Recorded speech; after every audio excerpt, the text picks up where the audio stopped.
दोस्तों, एक बार मैं फिर से स्वागत करना चाहता हूं आपका हमारे YouTube channel nursing dose hub के अंदर।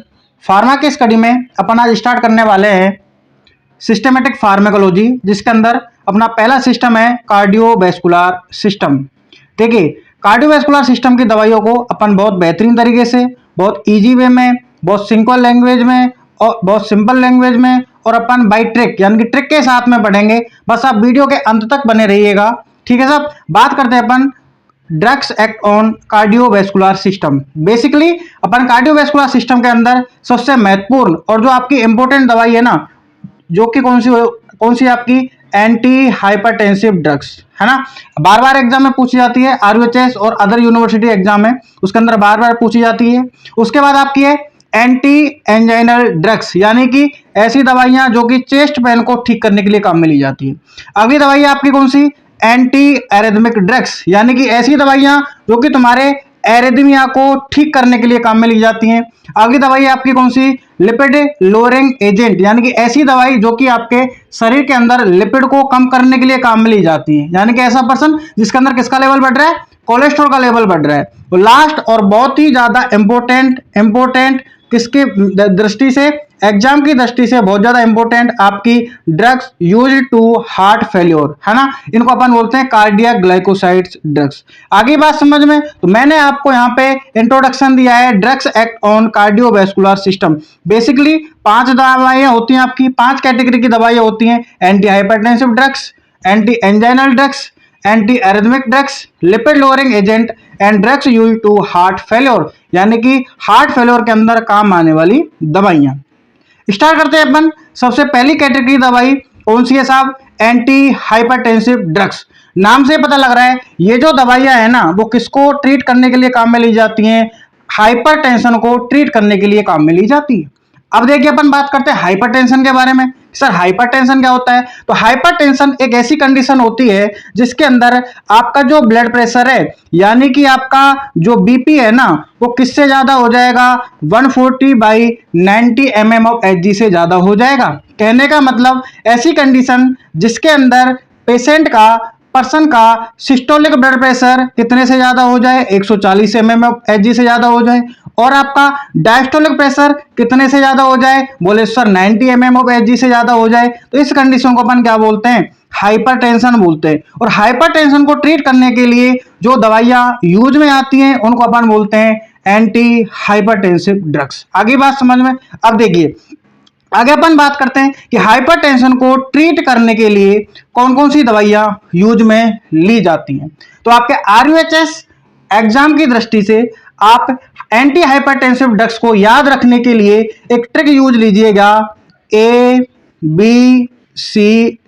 इतना ही सफिशिएंट है। A for ACE inhibitor, B for beta blockers, कौन सी, beta blockers, C for calcium channel blockers and D for diuretics. क्या याद रखोगे, डायूरेटिक्स। आगे बात समझ में, बोले सर यस सर।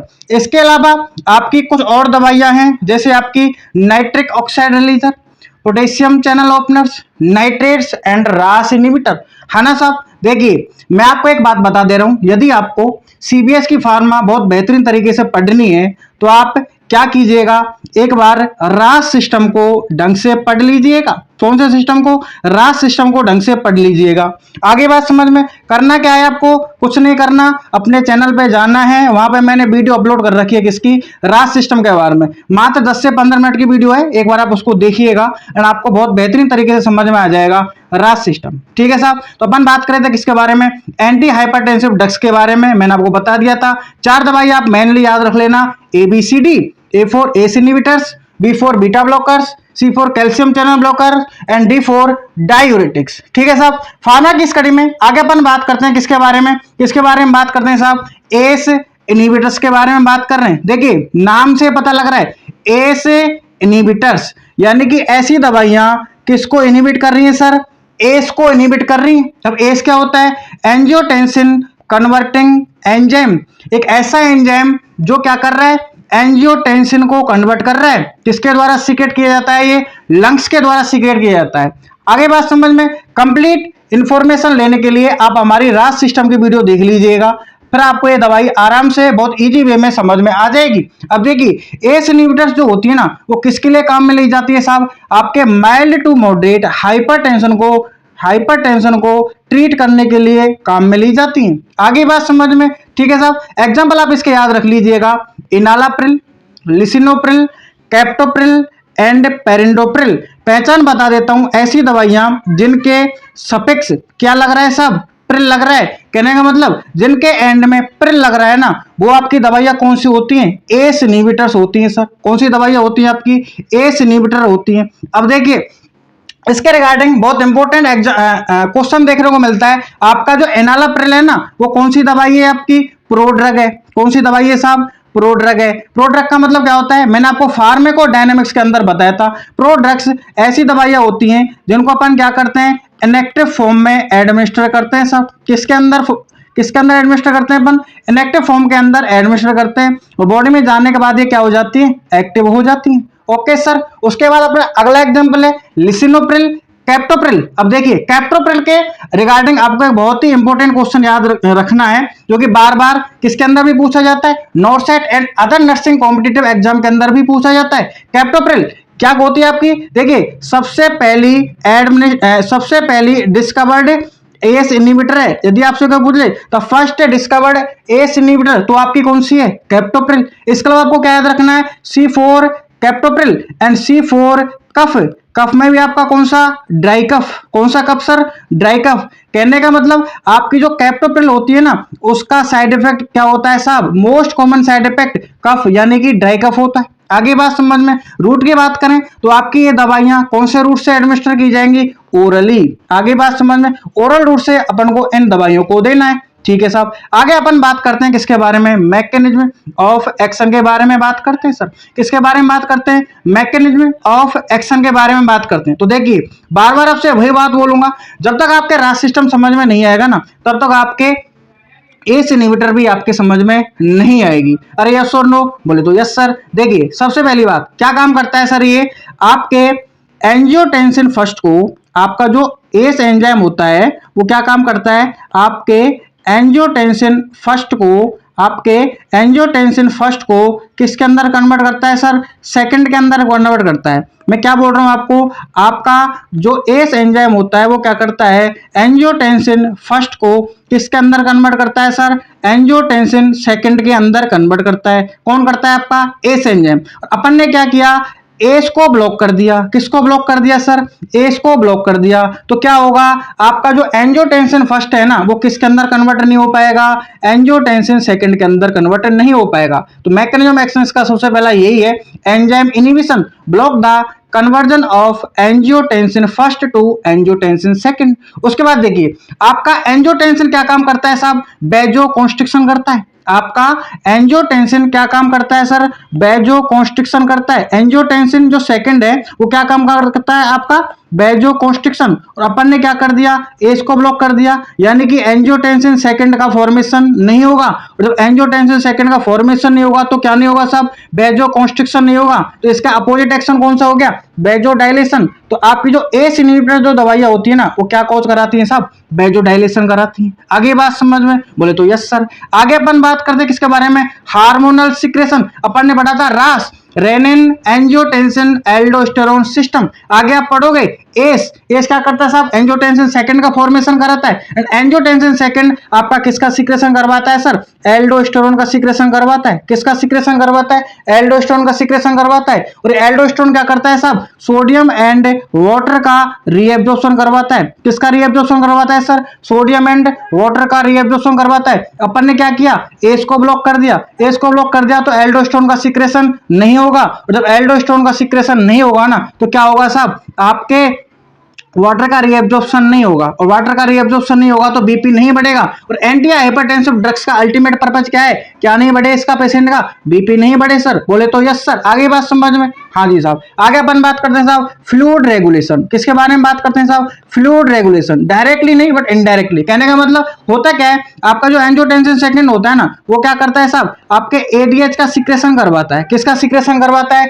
एडीएच का। और एडीएच आपका क्या करता है आपके किडनी के अंदर किसका रीएब्जॉर्प्शन करवा देता है सर, वाटर का रीएब्जॉर्प्शन करवा देता है। आगे बात समझ में, तो यहाँ पे क्या होगा साहब, इस प्रकार से किडनी के अंदर ये वाटर का रीएब्जॉर्प्शन नहीं होने देगा। जब वाटर का रीएब्जॉर्प्शन नहीं होगा ना, तो उससे क्या होगा साहब, क्या होगा साहब, है ना, उससे क्या होगा, फ्लूइड रेगुलेशन में आपका बीपी नहीं बढ़ेगा। आगे बात समझ में, आगे अपन बात करते हैं किसके बारे में, इंडिकेशन। तो नाम से पता लग रहा है कौन सी दवाइयां पढ़ रहे हैं अपन, एंटी हाइपरटेंसिव ड्रग्स। कौन सी दवाइयां पढ़ रहे हैं, एंटी हाइपरटेंसिव ड्रग्स। कहने का मतलब इसका अपन किसके लिए काम में यूज लेंगे सर, हाइपरटेंशन के लिए काम में लेंगे। आगे बात समझ में, उसके बाद अपन बात करते हैं किसके बारे में, कॉन्ट्रा इंडिकेशन। इसके बारे में बात करते हैं, कॉन्ट्रा इंडिकेशन यानी कि ऐसी कौन कौन सी कंडीशन है जहां अपन क्या करेंगे, इन दवाइयों को यूज नहीं करेंगे साहब, इन दवाइयों को अपन यूज नहीं करेंगे। तो सबसे पहली कंडीशन है आपकी कौन सी,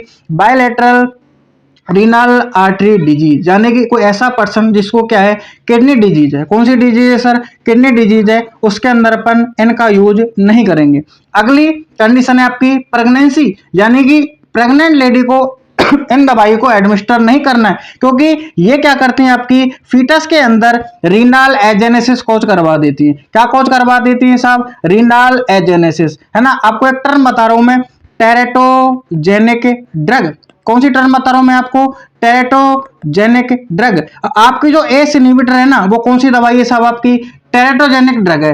टेरेटोजेनिक ड्रग क्या होती हैं, ऐसी दवाइयां जो कि मदर से थ्रू द प्लेसेंटल बैरियर, मैंने आपको पढ़ाया था फार्माकोडायनेमिक्स के अंदर कि बैरियर्स क्या करते हैं, आपकी दवाई को जाने से रोकते हैं। बट आपकी जो एस इनहिबिटर है ना, वो क्या करती है, मदर से through the placental barrier. Teratogenic दवाइयां क्या करती हैं, आपके मदर से थ्रू द प्लेसेंटल बैरियर कहां पे पहुंच जाती हैं सर, फीटस के अंदर पहुंच जाती हैं। कहां पे पहुंच जाती हैं, फीटस के अंदर पहुंच जाती हैं। एंड फीटस के अंदर जाके क्या करती हैं सर, ये डिफॉर्मिटी कॉज करती हैं, यानी कि क्या काम करती हैं, ऑर्गन्स का फॉर्मेशन नहीं होने देती। और यहां पे मैंने लिखा है रीनल एजेनेसिस। क्या लिखा है मैंने, रीनल एजेनेसिस। रीनल यानी कि kidney, A for absent, genesis यानी कि फॉर्मेशन, किडनी का फॉर्मेशन नहीं होने देंगी प्रॉपर तरीके से, यानी कि किडनी का क्या होगा साहब, किडनी का क्या होगा सर, माल फॉर्मेशन हो जाएगा। आगे बात समझ में, और अपन को क्या करना है, ऐसा पेशेंट जिसको क्या है क्रोनिक ड्राई कफ हो रहा है, उसके अंदर भी अपन को क्या करते हैं सर, अवॉइड करते हैं। क्या करते हैं सर, अवॉइड करते हैं। क्या कारण है, क्यों अवॉइड करते हैं, क्योंकि इसका मोस्ट कॉमन साइड इफेक्ट क्या है सर, क्या है इसका मोस्ट कॉमन साइड इफेक्ट, क्या है, ड्राई कफ। आगे बात समझ में, उसके बाद ड्रग इंटरेक्शन की अगर अपन बात करें, तो कहने का मतलब एक ऐसा पेशेंट जो कि किस पे चल रहा है, हाई डोज डायूरेटिक थेरेपी पे चल रहा है। किस पे चल रहा है, हाई डोज डायूरेटिक थेरेपी के ऊपर चल रहा है, तो उसको अपन ये दवाई भी एडमिनिस्टर नहीं करेंगे। क्यों नहीं करेंगे, कि उसको किसके चांसेस रहेंगे सर, सीवियरली हाइपोटेंशन होने के चांसेस रहेंगे। किसके चांसेस रहेंगे सर, सीवियरली हाइपोटेंशन, यानी कि पर्सन का बीपी सडन फॉल हो जाएगा। पर्सन का बीपी क्या हो जाएगा सर, पर्सन का बीपी क्या हो जाएगा, सडन फॉल हो जाएगा। और सडन फॉल होने की वजह से पर्सन को किसके चांसेस हैं, बोले सर इंजरी होने के चांसेस है। आगे अपन बात करते हैं किसके बारे में, एडवर्स या फिर साइड इफेक्ट के बारे में। एडवर्स या फिर साइड इफेक्ट के बारे में, तो देखिए आप एडवर्स इफेक्ट को याद रखने के लिए एक ट्रिक का अपन यूज करेंगे। मैंने आपको पढ़ाई थी एस इनहिबिटर के अंदर दवाई कौन सी, कैप्टोप्रिल। कौन सी दवाई पढ़ाई थी मैंने आपको,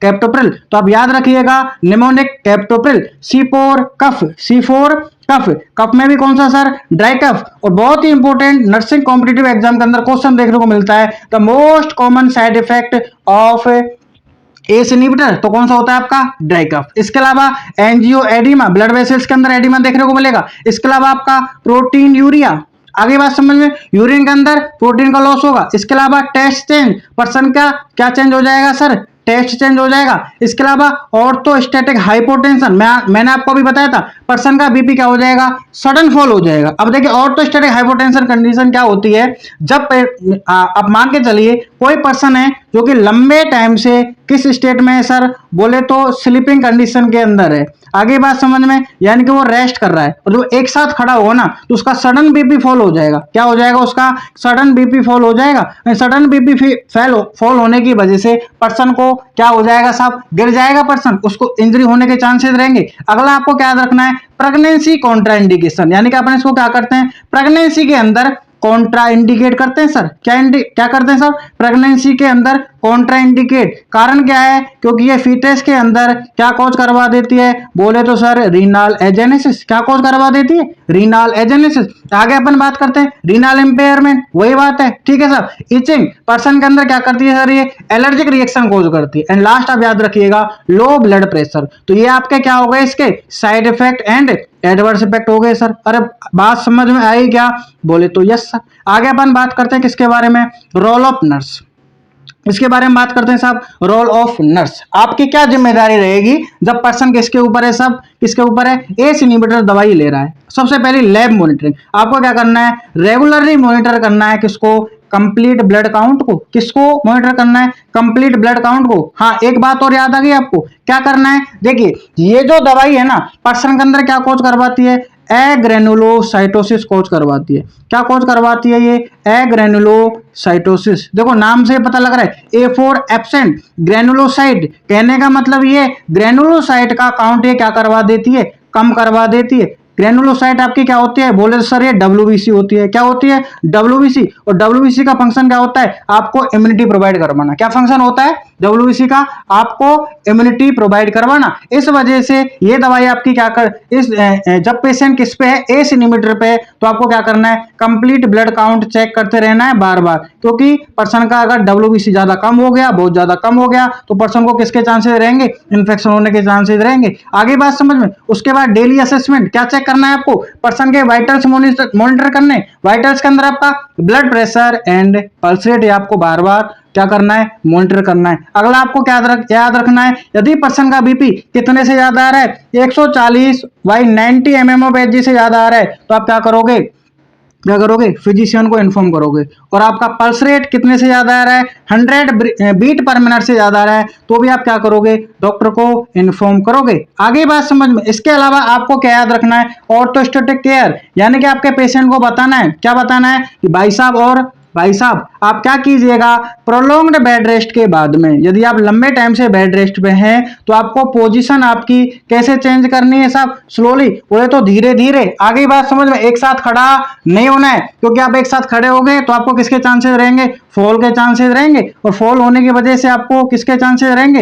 इंजरी होने के चांसेस रहेंगे। तो दोस्तों ये थी complete information anti hypertensive drugs के अंदर पहली कैटेगरी कौन सी? S inhibitors. आगे की वीडियोस देखने के लिए आप हमारे चैनल को सब्सक्राइब कीजिएगा, वीडियो को शेयर कीजिएगा, लाइक कीजिएगा, एंड आपको वीडियो अच्छी लगी हो तो आप कमेंट कीजिएगा। थैंक यू बच्चों।